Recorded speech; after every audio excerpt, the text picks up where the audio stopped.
Bismillahirrahmanirrahim. Alhamdulillahirabbil alamin. Allahumma shalli wa sallim ala sayyidina Muhammad an-nabiyil ummi wa ala alihi wa sahbihi wasallam.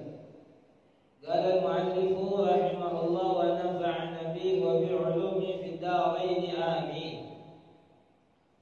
Wan nabiyyun jam'u nabi wa huwa insanun hurrun zakarun salimun ala munaffirin tab'an wa andana'ati abid wa khana ummin uhiya ilayhi bi syar'in wa lam yu'mar bi tablighihi fa in umira bihi fa nabiyyun wa rasulun wal munaffiru tab'an kal juzam wal maras bi khilafil humma wa nahwiha wa dana'atul abd hishatuhu ka qawnihi hujjaman aw zabbalan wa khana'um fuhshuha wa zinaha wal ma'na rahimallahu sayyidana Muhammadan khataman nabiyyin rahmatan maqrunatan bita'zimi wa hayya wallahu a'lam bishawab. Alhamdulillah, limpahan puji kehadiran Allah Subhanahu wa ta'ala, yang mana di pagi hari yang cerah ini Allah Subhanahu wa ta'ala telah mengumpulkan kita di dalam rumahnya Allah Subhanahu wa ta'ala dalam rangka kita menggugurkan kewajiban kita dengan sholat berjamaah, dan kita lanjutkan dengan kewajiban yang kedua dengan talabul ilm, yaitu menuntut ilmu yang dianjurkan oleh baginda Nabi besar Muhammad SAW. Semoga apa yang kita lakukan di pagi hari ini diterima oleh Allah Subhanahu wa ta'ala. Amin ya rabbal alamin. Hadirin ma'asyiral muslimin rahimakumullah. Kita masih di dalam pembahasan awal-awal kitab, yaitu mengenai sholawat kepada Nabi besar Muhammad SAW. Di sini dikatakan wan nabiyyun, dan para nabi. Allah Subhanahu wa ta'ala menciptakan manusia itu hadirin dengan kehendaknya Allah.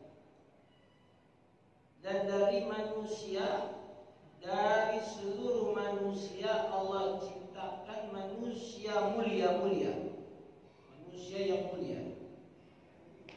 Siapa mereka manusia-manusia yang mulia? Yaitu para nabi dan rasul, pilihannya Allah. Diawali manusia itu Allah menciptakan Adam. Jadilah Adam menjadi Nabi Adam, manusia terpilih, Abul Bashar, bapaknya manusia, seluruh manusia bapaknya namanya Adam. Tidak ada yang mengungkiri hal tersebut, baik itu agama Islam, agama non-Muslim, semuanya mengakui bahwa bapak mereka adalah Nabi Adam alaihissalam, manusia terpilih pertama yang menjadi seorang nabi dan rasul, Nabi Adam. Setelah generasi Nabi Allah Adam alaihissalam, terus turun temurun orang-orang yang mulia yang kita kenal mereka sebagai para nabi dan rasul.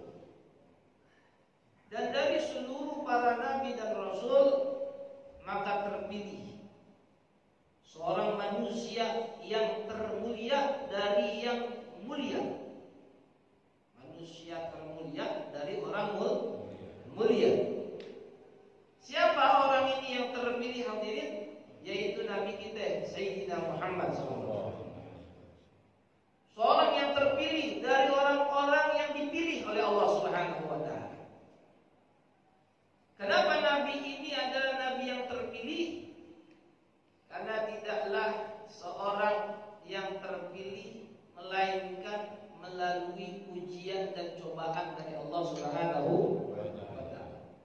Enggak ada manusia yang Allah pilih di dunia ini terkecuali harus melewati ujian dan cobaan. Musibah.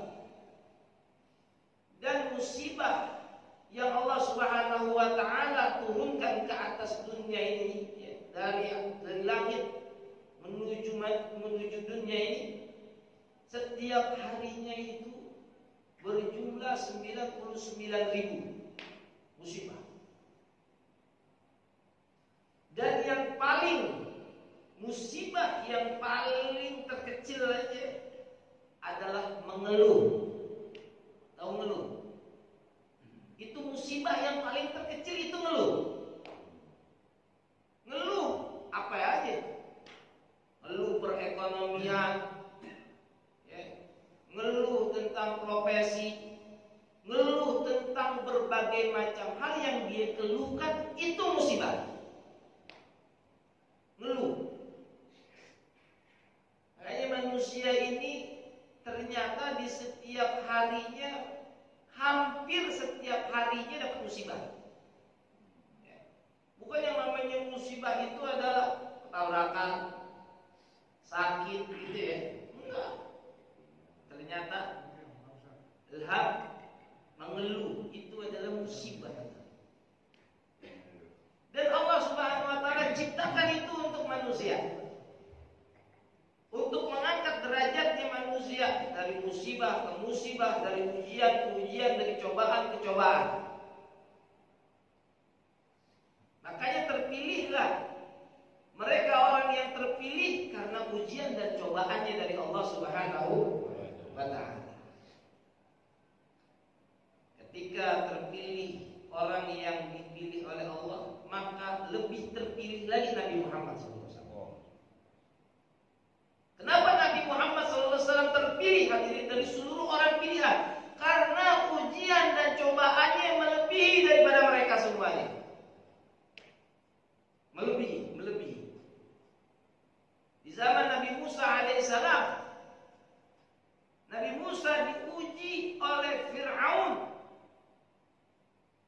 Fir'aun, seorang raja, punya kekuasaan. Semua otonomi masyarakat dikuasai oleh Fir'aun dan memproklamirkan dirinya sebagai Tuhan. Rabbukumul a'la. Aku adalah Tuhan yang paling tertinggi. Ngaku Tuhan. Fir'aun tahu dari keturunannya dari atasnya itu nenek-nenek moyangnya mereka dinul Islam.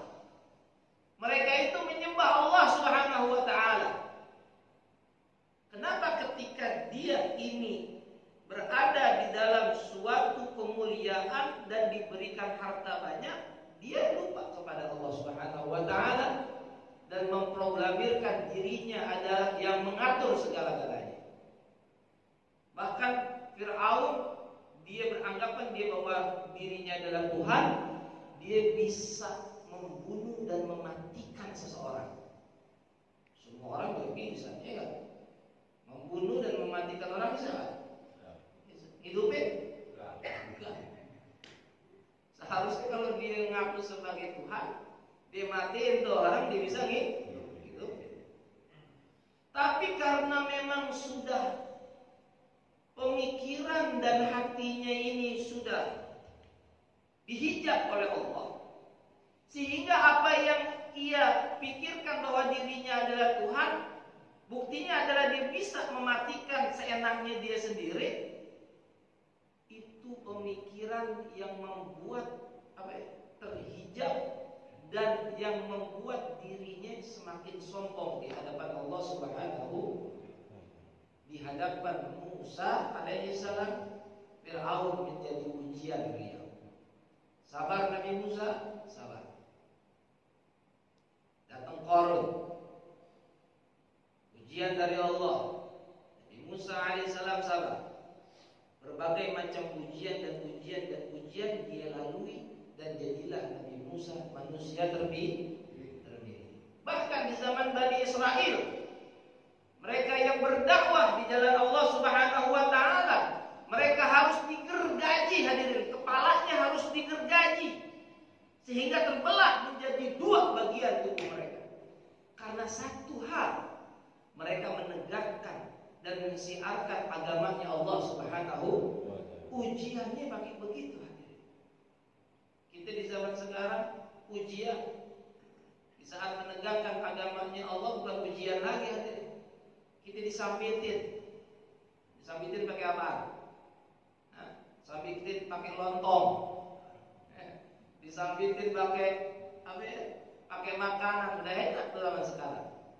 Ngaji, taklim, dengerin majelis ilmu, duduk, lagi di musola ikhlas, ada hasilnya, gitu kan. Jangan tidur aja di sini, gitu ya.